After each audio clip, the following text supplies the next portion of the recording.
بسم اللہ الرحمن الرحیم۔ سب سے پہلے تو میں ان ناظرین کا شکریہ ادا کرتا ہوں جنہوں نے میری پہلی ویڈیو نون ساکن کے تجویدی احکامات کو سنا اور شیئر کیا، اور آج میں کچھ دیگر تجویدی احکامات کے بارے میں بتانے کے لیے حاضر ہوا ہوں۔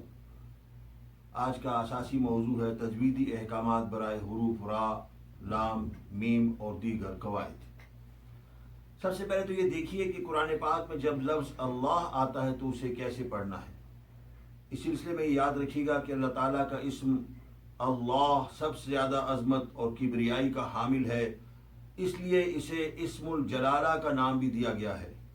اگرچہ حرف لام کی اپنی آواز نرمی یا ترقیق سے پڑھی جاتی ہے، مگر تقریباً اگر لفظ اللہ سے پہلے والے آخری حرف پر زبر یا پیش ہو یا قاری لفظ اللہ سے ہی پڑھنا شروع کرے تو لفظ اللہ کے لام کو موٹا یا مفخم پڑھا جاتا ہے، اور اگر لفظ اللہ سے پہلے آخری حرف پر زیر ہو تو اسے نرم یا ترقیق کے ساتھ پڑھا جاتا ہے۔ لفظ اللہ سے پہلے زبر والے حروف کی مثالیں: نمبر 1 سورۃ البقرہ کی آیت نمبر 7 میں ہے ختم اللہ علی قلوبہم، ختم اللہ علی قلوبہم۔ سورۃ البقرہ ہی کی آیت نمبر 9 میں ہے کہ یخادعون اللہ والذین آمنوا۔ لفظ میں حرف زبر ہی کی ایک اور مثال دیکھیے کہ جس میں لفظ جو ہے اس کے اوپر زبر آتی ہے۔ سورۃ تکویر آیت نمبر 29 وما تشاءون الا ان یشاء اللہ رب العالمین۔ اسی طرح حرف پر پیش کی ایک مثال دیکھیے فَأَخَذَهُ اللَّهُ نَكَالَ الْآخِرَةِ وَالْأُولَى۔ سورۃ النازعات کی آیت نمبر 25 تھی۔ اب اگر لفظ اللہ سے ہی پڑھنے کی ابتدا کی جائے تو مثال ملاحظہ ہو اللہ لا الہ الا ہو، سورۃ البقرہ، یا اسی طرح سورۃ النور کی آیت ہے اللہ نور السماوات والارض۔ اب ایک آخری مثال لفظ اللہ سے پہلے آنے والے حرف زیر کی دیکھ لیجئے، جس صورت میں لفظ اللہ کو نرم یا ترقیق سے پڑھا جائے گا۔ سورۃ الانفطار آیت نمبر 19 والامر یومئذ للہ۔ دیکھیے کتنا نرمی سے پڑھا گیا لفظ اللہ کو، کیونکہ اس سے پہلے جو آخری حرف تھا اس کے نیچے زیر تھی۔ اسی طرح اگر لفظ للہ سے پڑھنا شروع کیا جائے گا تو بھی لفظ اللہ کے لام کو رقیق یا نرم پڑھا جائے گا، مثلا للہ ما فی السماوات والارض، سورۃ البقرہ۔ حرف را کے تجویدی احکام: حرف را کو موٹا یا تفخیم کے ساتھ کب پڑھنا ہے؟ نمبر 1 جب بھی حرف را پر زبر یا پیش ہو تو وہ ہمیشہ موٹا کر کے یا تفخیم کے ساتھ پڑھی جاتی ہے۔ نمبر 2 اگر را ساکن ہو اور اس سے پچھلے حرف پر زبر یا پیش ہو تو بھی را موٹی پڑھی جائے گی۔ نمبر 3 اگر را ساکن ہو اور اس سے پچھلے حرف پر زیر بھی ہو پھر بھی کچھ حالات میں را کو موٹا ہی پڑھا جائے گا، مثلا امیر طابو، امیر طابو۔ سورۃ النور کی آیت 50 ہے افی قلوبہم مرض امیر طابو۔ اسی طرح الذی ارتضی، یہ بھی سورۃ النور کی آیت نمبر 55 ہے وَلَيُمَكِّنَنَّ لَهُمْ دِينَهُمُ الَّذِي ارْتَضَىٰ لَهُمْ۔ اسی طرح سورۃ الطلاق کی آیت نمبر 4 میں ہے إِنِ ارْتَبْتُمْ فَعِدَّتُهُنَّ ثَلَاثَةَ أَشْهُرٍ۔ ان حالات میں را کو موٹا پڑھا جائے گا۔ یا سورۃ المؤمنون کی آیت نمبر 99 دیکھیے رَبِّ ارْجِعُونِ حَتَّى إِذَا جَاءَ أَحَدَهُمُ الْمَوْتُ قَالَ رَبِّ ارْجِعُونِ۔ ان حالات میں را ساکن سے پہلے جو حرف ہوتا ہے اس پر کسر عارض یا عارض والی زیر ہوتی ہے۔ ایک اور کنڈیشن دیکھیے کہ جب را ساکن ہو اور اس سے پچھلے حرف پر زیر بھی ہو، مگر اگر را کے بعد جو حرف آ رہا ہو وہ حروف استعلاء میں سے ایک ہو تو تب بھی را کو موٹا پڑھا جائے گا۔ اب سوال ہی پیدا ہوتا ہے کہ حروف استعلاء کون سے ہیں، اور وہ کون سے حروف استعلاء ہیں جو قرآن پاک میں را ساکن کے بعد آتے ہیں۔ حروف استعلاء کے لغوی معنی ارتفاع یا علو کے ہیں، چونکہ ان حروف کی ادائیگی یا مخرج کے لیے زبان اوپر کی طرف اٹھتی ہے، اس لیے ان حروف کو حروف استعلاء کہتے ہیں۔ ویسے تو مکمل حروف استعلاء کی تعداد 7 ہے، جن میں خا، صاد، غا، طا، را، غین اور قاف شامل ہیں، مگر قرآن پاک میں صرف 3 حروف قا، طا، صاد ہیں جو را ساکن کے بعد آتے ہیں، مثلا قرطاس، فرقہ، فرق، ارصادا، لبالمرصاد و مرصادا۔ تو حروف استعلاء میں زبان کا سب سے زیادہ ارتفاع حروف طا، ضاد، صاد، غا کی ادائیگی کے وقت ہوتا ہے، اس کے بعد حرف قاف پر اور سب سے کم ارتفاع خا اور غین کی ادائیگی یا مخرج کے وقت ہوتا ہے۔ پھر دیکھیے کہ اگر کسی لفظ کا آخری حرف را ہو اور اس پر قارئ نے رکنا ہو، یعنی را ساکن ہو اور اس سے پہلے الف ہو، تو تب بھی را کو موٹا ہی پڑھا جائے گا، مثلا ابرار یا النار وغیرہ۔ اب یہ دیکھیے کہ را کو نرم کب پڑھنا ہے۔ نمبر 1، اگر حرف را پر زیر ہو تو ہمیشہ را کو نرم پڑھا جائے گا۔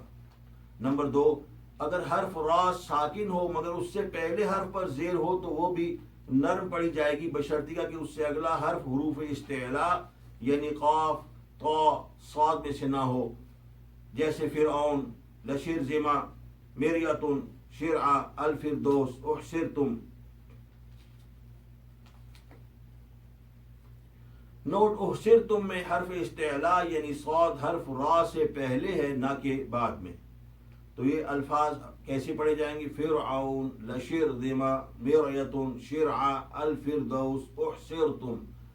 اگر لفظ کا اختتام حرف را پر ہو رہا ہو، یعنی را ساکن ہو اور اس سے پہلے یہ ساکن ہو، مثلا خیر، السیر، بصیر، قدیر، یسیر، تو را کو نرم پڑھا جائے گا۔ اب یہ دیکھیے کہ حرف را کو دونوں طرح یعنی نرم یا مفخم پڑھنے کی اجازت کہاں پر ہے؟ تو قرآن پاک میں 2 لفظ ایسے ہیں کہ جو تلاوت کے آخر میں آئیں، یعنی قاری وہاں ٹھہرے تو اگر ان کا آخری حرف را ہو اور اس سے پہلے حرف استعلاء ہو تو مرضی ہے کہ چاہے موٹا پڑھے یا نرم۔ وہ لفظ کیا ہیں؟ القطر سورۃ السبا میں ہے، اور اسی طرح مصر سورۃ یوسف میں ہے۔ اسی طرح ایک اور مقام دیکھیے جو سارے قرآن پاک میں صرف ایک مرتبہ آتا ہے، اور وہ ہے سورہ ہود آیت نمبر 41، وَقَالَ ارْكَبُوا فِيهَا بِسْمِ اللَّهِ مَجْرِيهَا وَمُرْسَاهَا۔ اب اس کی دیکھیں مجریہا نہیں پڑھنا، آپ نے کیسے پڑھنا ہے؟ وَقَالَ ارْكَبُوا فِيهَا بِسْمِ اللَّهِ مَجْرِيهَا وَمُرْسَاهَا۔ تو عام طور پہ تو ہونا ہی چاہیے کہ چونکہ اس کے اوپر زیر آتی ہے تو اس کو مجریہا پڑھا جائے، اور قرآن پاک میں جہاں بھی ہے وہ زیر کو اسی طرح معروف انداز میں پڑھتے ہیں، مگر یہاں پہ آپ نے یہ واحد ایسی کنڈیشن ہے جب مجریہا پڑھنا ہے، امالہ کی وجہ سے، کیونکہ رے پر حرف امالہ ہے، اس لیے اس کو یا مجہول پڑھا جاتا ہے۔ وَقَالَ ارْكَبُوا فِيهَا بِسْمِ اللَّهِ مَجْرِيهَا وَمُرْسَاهَا إِنَّ رَبِّي لَغَفُورٌ رَحِيمٌ۔ تو یہ مجریہا جو ہے، یہ لفظ جو ہے قرآن پاک میں صرف ایک جگہ پہ آتا ہے۔ اب حرف لام کا ادغام دیکھیے کہ اگر حرف لام ساکن کے بعد را آئے تو لام سے پچھلے حرف کا براہ راست را سے ادغام ہو جاتا ہے، اور اس میں لام کی آواز نہیں پڑی جاتی، مثلا بر رفعہ اللہ یا قل ربی اعلم۔ اس قانون میں صرف ایک استثناء ہے، اور وہ ہے سورۃ المطففین کی آیت نمبر 14 میں، جہاں کلا بل ران علی قلوبہم۔ اب چونکہ بل اور ران کے درمیان سکتہ ہے، اس لیے یہاں پر لام اور را کا ادغام نہیں ہوگا۔ میم ساکن کے قواعد کیا ہیں کہ میم ساکن سے مراد وہ حرف میم ہے جس پر زیر، زبر، پیش یا شد نہیں ہوتی۔ اس کے 3 اصول ہیں۔ نمبر 1 تو الاخفاء الشفوی، جب میم ساکن کے بعد بے آ جائے، اور یہ اسی وقت ہوتا ہے جب 2 الفاظ کے درمیان پہلے لفظ کے آخر میں میم ساکن ہو اور دوسرے لفظ کے آخر میں کے شروع میں بے ہو، ایسے میں میم کی آواز کو چھپایا جاتا ہے اور اسے اخفاء الشفوی کہتے ہیں۔ مثلا سورۃ العادیات کی مثال ہے آیت نمبر 11، إن ربهم بهم يومئذ لخبير.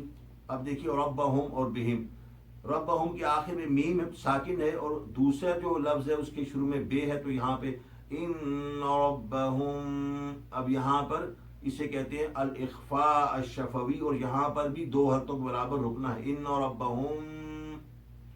اسی طرح سورۃ الفیل کی آیت نمبر 4 میں مثال دیکھیے، ترمیہم بحجارۃ من سجیل.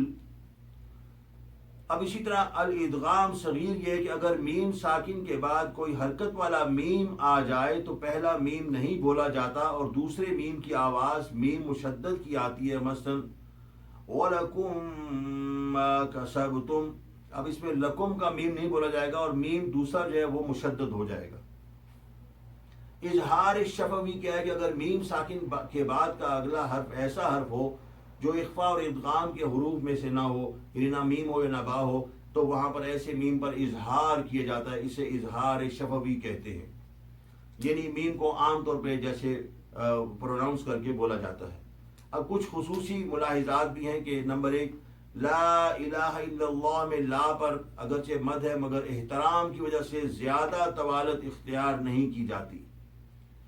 اسی طرح سورۃ الاعراف کی آیت نمبر 176 میں یلحظ ذالک پڑھتے ہوئے جب اسے اکٹھا پڑھیں گے تو اس میں سے نہیں پڑھا جاتا اور ہے کا زال سے ادغام کیا جاتا ہے، چنانچہ اسے یلحظ ذالک پڑھیں گے.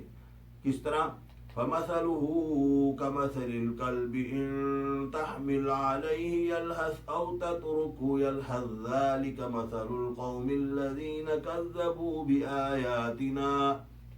دیکھا آپ نے کہ جب یلحظ ذالک کو ملائیں گے تو پھر اس میں سے نہیں پڑھی جائے گی، یلحظ ذالک.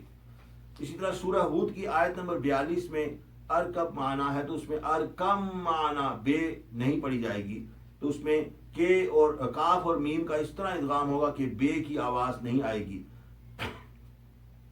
آیت اس طرح ہے، وَنَادَى نُوحٌ ابْنَهُ وَكَانَ فِي مَعْزِلٍ يَا بُنَيَّ ارْكَب مَّعَنَا وَلَا تَكُن مَّعَ الْكَافِرِينَ.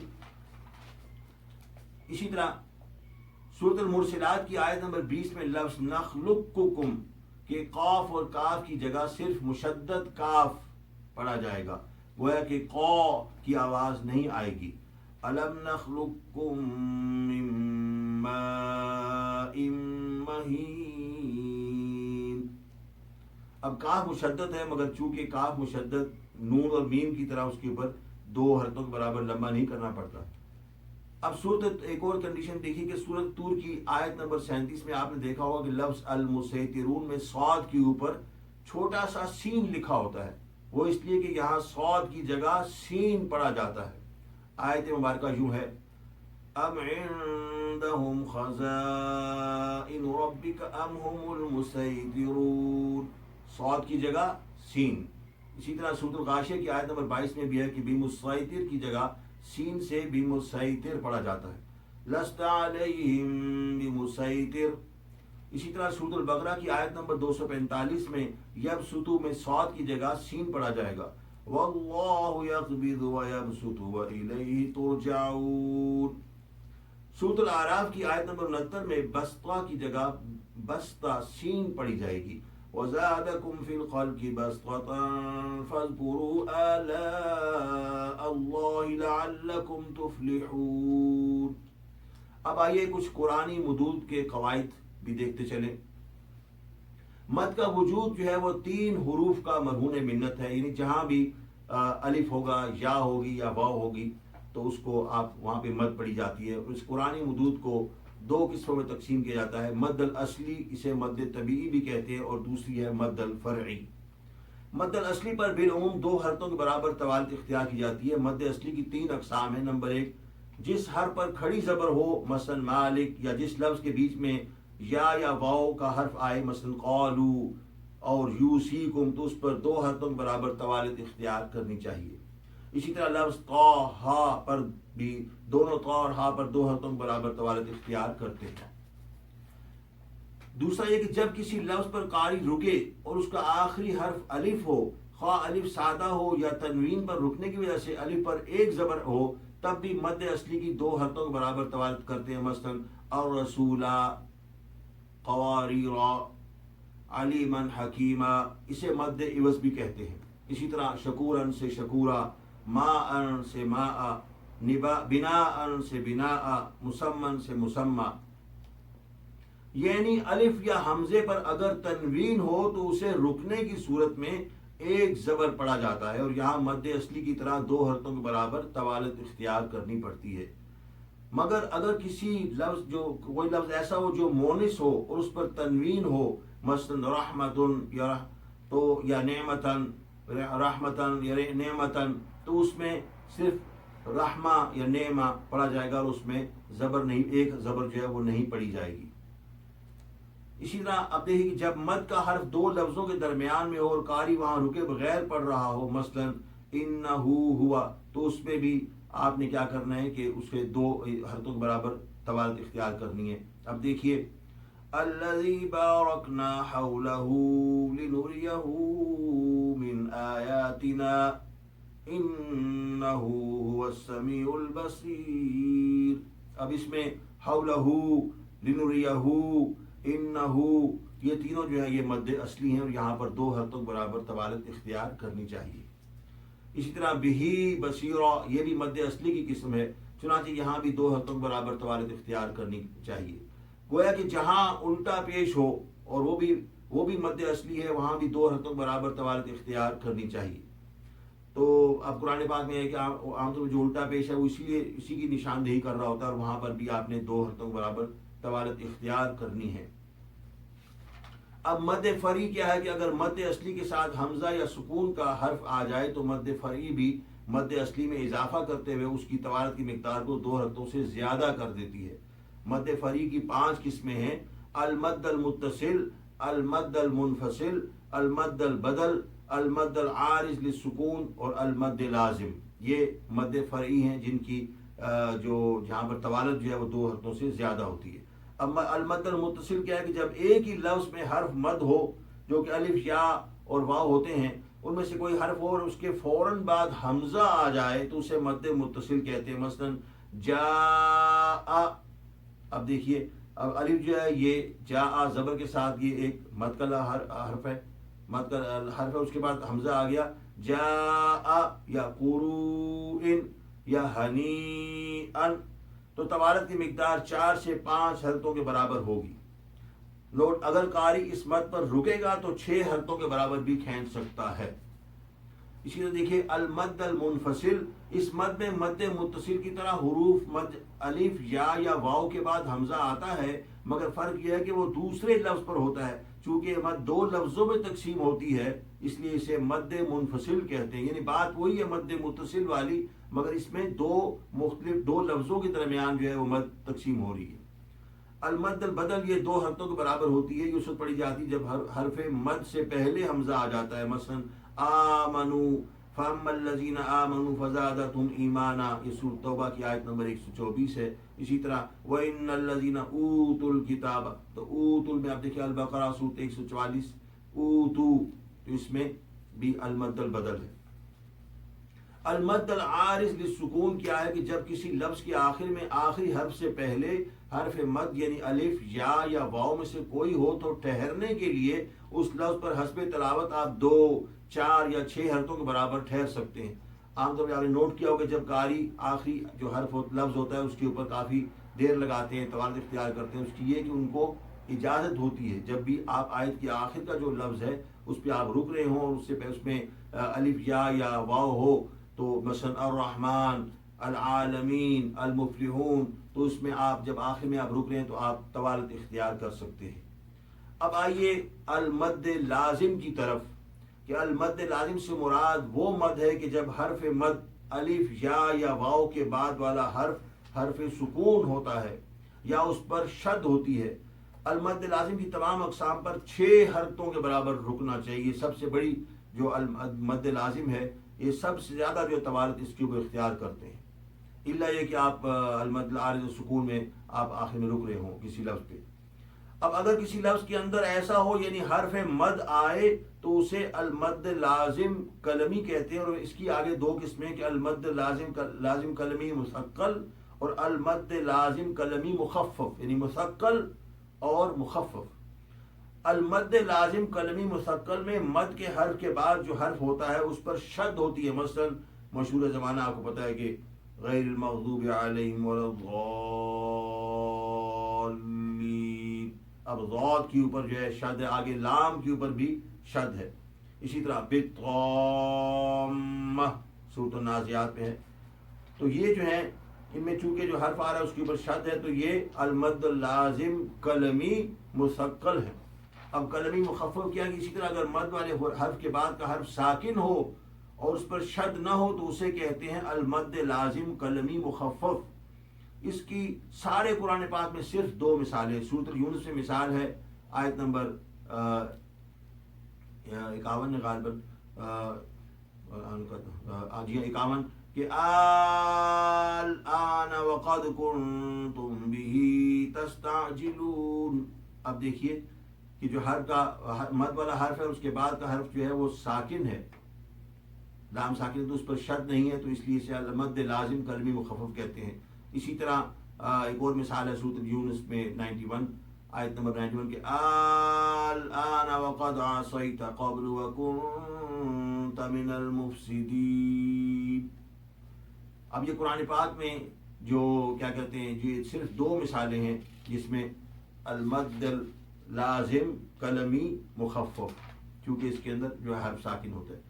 اب اگر مد لازم کسی ایک حرف پر ہو، مثلا لام کے اوپر اگر مد ہے، میم نون، تو اسے کہیں گے مد لازم حرفی مخفف، کیونکہ یہ حرف جو ہے وہ غیر مشدد ہے، ان کے اوپر شد نہیں ہے۔ جبکہ اگر مشدد والا حرف ہوگا مثلا طا سین میم، اب میم کے اوپر کیا ہے شد ہے، تو یہ کیا ہو گیا، یہ ہوگی المد لازم حرفی مثقل۔ تو اسی طرح الف لام میم، تو میم کے اوپر شد ہے تو یہ بھی مد لازم حرفی مثقل ہے۔ بہت شکریہ، جزاک اللہ خیر۔